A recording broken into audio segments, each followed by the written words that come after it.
Amira kritis karena kehabisan banyak darah. Damar datang membantu sebagai pendonor. Hai semua, apa kabar? Selamat datang kembali, semoga selalu dalam keadaan sehat dan juga bahagia ya. Berikut ini akan dijelaskan sedikit sinopsis untuk hari ini tanggal 28 Juni 2025. Namun sebelum itu, buat teman-teman yang baru bergabung, jangan lupa like, subscribe, dan nyalakan tombol loncengnya agar tak ketinggalan video terbaru selanjutnya. Terima kasih banyak buat teman-teman yang sudah subscribe dan like video ini. Semoga teman-teman semua selalu diberikan kesehatan dan rezeki yang melimpah. Setelah perjuangan panjang disertai kepanikan, Aksa dengan bantuan Damar akhirnya berhasil membawa Amira ke rumah sakit. Suasana di lorong rumah sakit begitu tegang.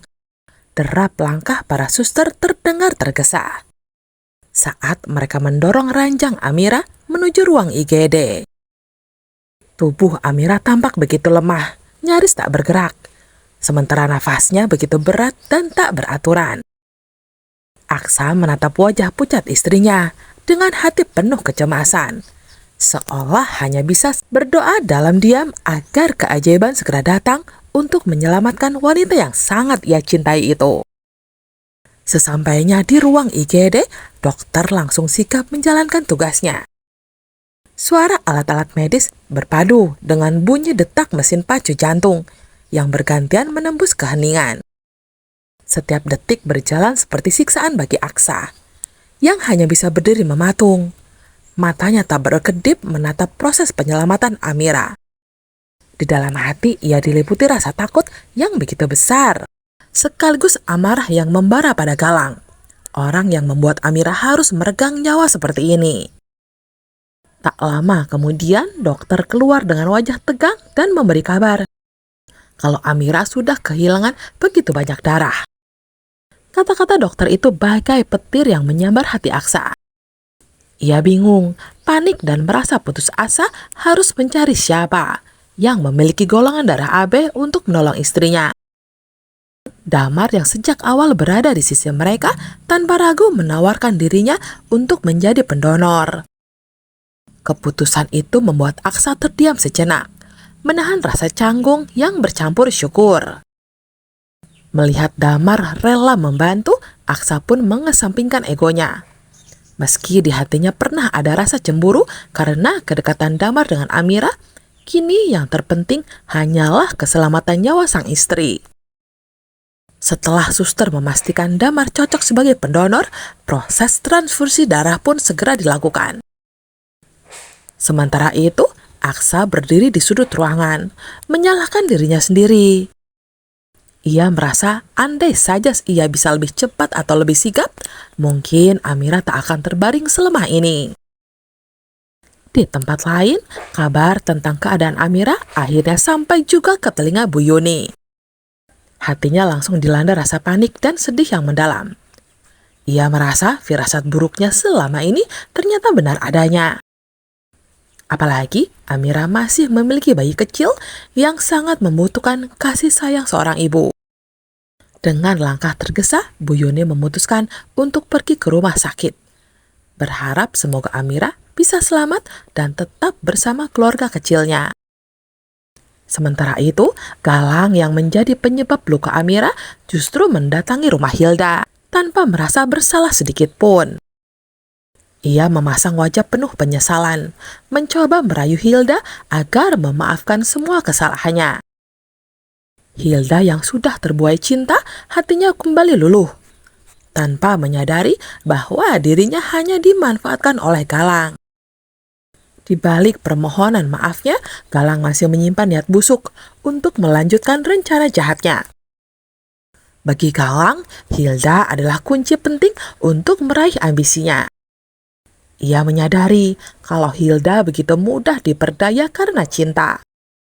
Selain juga merupakan pewaris harta kekayaan yang bisa mendukung langkahnya, semua itu adalah jalan untuk menghancurkan kebahagiaan Aksa dan Amira. Sesuatu yang sudah lama ia dambakan. Dan demi tujuan itu, ia rela memutar kata dan memanipulasi, demi mempertahankan pengaruhnya atas Hilda. Di sisi lain, suasana berbeda tampak di tempat lain. Ketika Lana tengah membantu Zaki mengobati luka cakaran yang ia sebabkan. Saat tangan Lana mendekat, kepala mereka tanpa sengaja ikut berdekatan, membuat keduanya saling salah tingkah. Begitu tersadar, mereka sama-sama menjauh. Namun justru kembali saling meledek untuk menutupi rasa canggung. Meski di permukaan keduanya tampak keras kepala dan selalu bertengkar, hati mereka sepertinya perlahan-lahan mulai goyah. Seolah ada rasa yang diam-diam tumbuh di antara keduanya. Betapa malangnya nasib Amira. Belum juga luka batin dari kejadian di rel kereta api benar-benar sembuh, kini tubuhnya kembali harus menerima kenyataan pahit. Dalam upaya menyelamatkan Aksa dari serangan mendadak Galang, Amira tanpa ragu mengorbankan dirinya. Ia berlari ke depan Aksa, menghadang Galang, dan tubuhnya menjadi sasaran benda tajam yang seharusnya tak ditujukan padanya. Darah pun mengalir deras, menciptakan kepanikan yang membekas di benak Aksa. Saat itu Aksa hanya bisa terpaku menatap tubuh istrinya yang perlahan roboh di hadapannya. Dalam kondisi setengah sadar, Amira tergeletak dengan nafas yang mulai berat dan tubuhnya lemah. Sementara itu, Aksa seperti tersadar dari lamunan panjangnya tentang keraguan pada rumah tangganya. Tidak ada alasan untuk menunda kepeduliannya. Tak ada waktu untuk diam. Mobilnya yang terjebak di tengah kemacetan tak kunjung surut dan ambulan masih terlampau jauh untuk diandalkan. Setiap detik menjadi sangat berharga. Dan Aksa tahu satu keputusan saja bisa menentukan hidup atau matinya Amira. Di tengah situasi genting itu muncul sosok Damar yang segera sigap membantu tanpa banyak tanya. Meski hati Aksa sempat berdesir oleh rasa cemburu, terutama karena ia belum benar-benar bisa menerima kenyataan tentang Sasa anak Damar, namun semua itu tak penting sekarang. Yang ia butuhkan adalah bantuan, dan Damar hadir sebagai kawan, bukan saingan. Aksa akhirnya menyadari apapun masa lalu yang menyakitkan. Yang harus ia jaga saat ini adalah kehidupan seseorang yang rela menukar nyawanya demi dirinya. Di sisi lain, Galang telah melarikan diri dalam gelap, menyisakan luka yang dalam, baik secara fisik maupun emosional.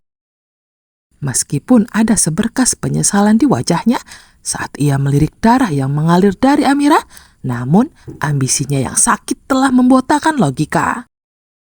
Ia merasa dunia terlalu tidak adil. Jika ia tak memiliki Amira, maka lebih baik semuanya hancur. Dan Aksa pun tak boleh memilikinya.